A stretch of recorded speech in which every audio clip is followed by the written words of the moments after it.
Good morning, people. How are you? I hope all people are very well. So today's topic is Bharat में ऐसा कितना sign हुआ convention, treaty, agreement और protocol. अब उसका हम एक टाइमलाइन इधर लिखे हुए हैं। तो टाइमलाइन को हमें सबसे पहले क्या करना होगा, सबसे पहले समझना होगा। तो यहां पे हमने लिखा है treaty of agreement and timeline, और फिर इस साइड हमने क्या लिखा है, ईयर ऑफ फॉर्मेशन, किस ईयर में एस्टेब्लिश हुआ, और इधर हमने लिखा है कन्वेंशन, ऑर्गेनाइजेशन और रिपोर्ट। कौन कौन सा है यहां पे हमने लिख दिया है। अब पहला है 1971 रामसर कन्वेंशन। पहला हमारा क्या हो गया, 1971 रामसर कन्वेंशन। उसके बाद हम 1972 स्टॉकहोम कन्वेंशन। अब बहुत सारे स्टूडेंट बार बार कहते हैं कि आप स्पेलिंग एरर करते हैं, तो देखिए स्टॉकहोलम लिखा हुआ है, ये सर्टिफाइड है, होलम लिखा हुआ है, मगर हम स्टॉकहोम कन्वेंशन ही पढ़ते हैं। ओके, तो 1972 में स्टॉकहोम कन्वेंशन को लेकर एक थोड़ा डिबेट है, उसको आप सुनिए। स्टॉकहोम कन्वेंशन या conference, this is the beginning of everything. ये हमारा बिगनिंग, ये हमारा स्टार्टिंग है। यहां से पहले तो हमारे पास रामसर कन्वेंशन था, परंतु यह रामसर कन्वेंशन केवल किसके लिए था, रामसर कन्वेंशन केवल वेटलैंड के लिए था, केवल वेटलैंड के लिए था। उसके बाद जितनी सारी चीजें हुई वो सब हमारा क्या हुआ, यहां से ही निकला।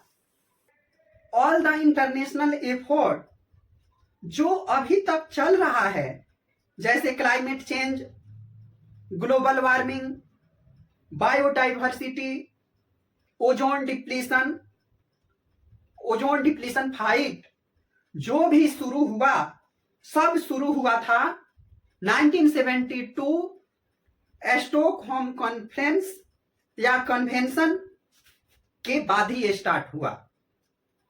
इसे हम स्टॉकहोम कन्वेंशन को हम मदर ऑफ कन्वेंशन भी कह सकते हैं।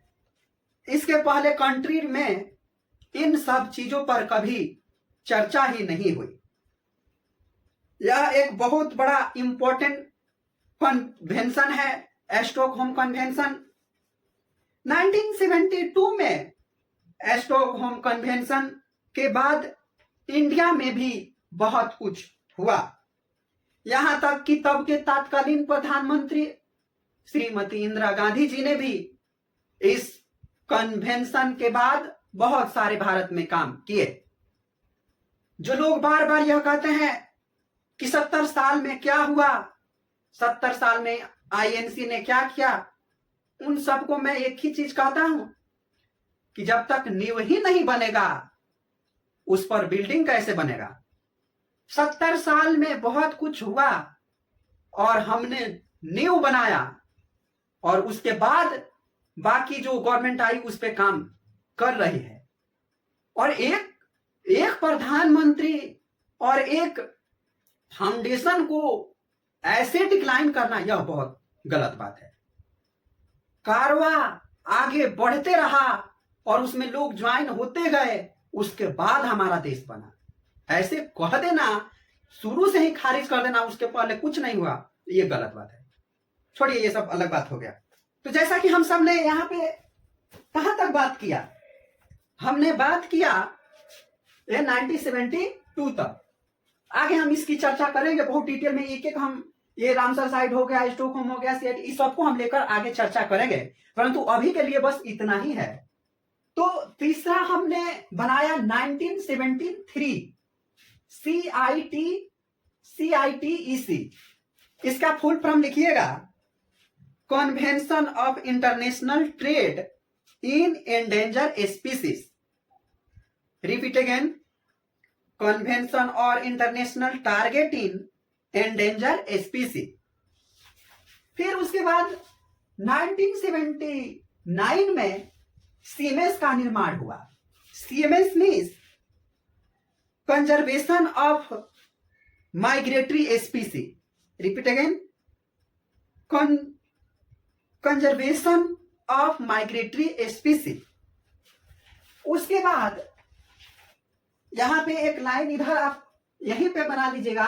1982 में एक और हुआ था नाइरोबी कॉन्फ्रेंस।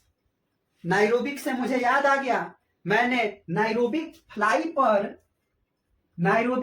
पर मैंने एक क्लास लिया है स्पेसिफिक। आप उसे जाकर जरूर देखना कि नाइरोबी जो मक्खी है उससे उसका एडवांटेज, डिसएडवांटेज और हमारे शरीर पे अगर वो लग जाए तो उसके लिए हमें क्या दिक्कत खमियाजा भुगतना पड़ता है हमारे शरीर को, उस पे हमने एक डिटेल में चर्चा किया है। आप इन्वायरमेंट क्लास के प्ले स्टोर में जाकर आप चेक कीजिएगा, नाइरोबिक फ्लाई पर एक क्लास है।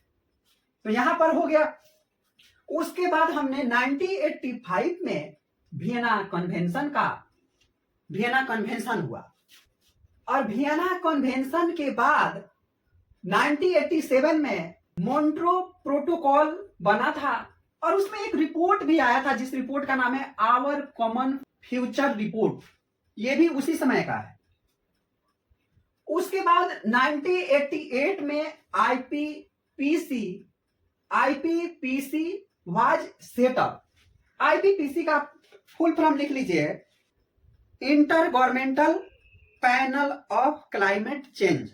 1989 में देखिए बेसल कन्वेंशन। 1982 में रियो अर्थ सबमिट हुआ और रियो अर्थ सबमिट को ही हम क्या कह सकते हैं कि इसके बाद ही बहुत सारा चीजें इससे बाहर निकल कर आए। जैसे कैसे समुद्र मंथन में के बाद जो चीजें निकलकर हीरे मोती जवाहरात कामधेनु गाय, यहां तक कि कहा जाता है कि मां लक्ष्मी भी उसी से निकल कर आई। वैसे ही हमारा 1992 में रियो अर्थ सबमिट के बाद ये सब चीजें निकल कर आया। जैसे अगर हम यूएनएफसीसी की बात कर